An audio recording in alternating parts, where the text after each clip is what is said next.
It's been about 14 years ago that I went to Baghdad and actually met with Christ followers underground. It was a time of transition. A war had broken out, and Saddam Hussein had just been toppled.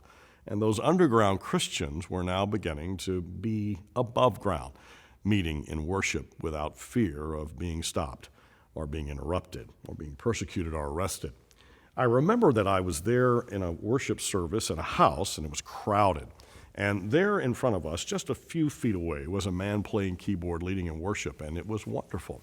And I leaned over to my translator, the pastor of the church, and I said, "This guy's really good."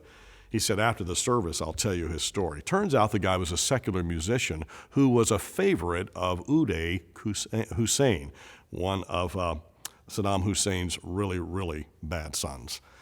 And he had seen a lot of terrible things when he had gone to play in these secular ballrooms of the Husseins, and he'd seen a lot of immorality. He'd actually seen one of the Hussein brothers kill on a dance floor just at a whim an Iraqi citizen with whom he felt that he just wasn't getting the respect.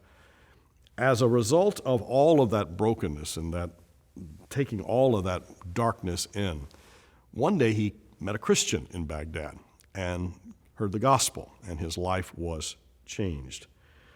And today, as we find ourselves fast forwarding, I'm told that same musician is still leading a remnant of Christians in worship as they meet there in Baghdad.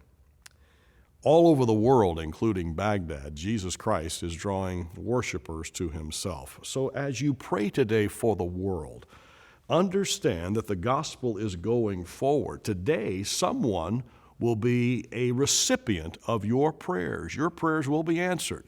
Someone will find Christ today. From Baghdad to anywhere in the world, Jesus Christ is calling worshipers to himself.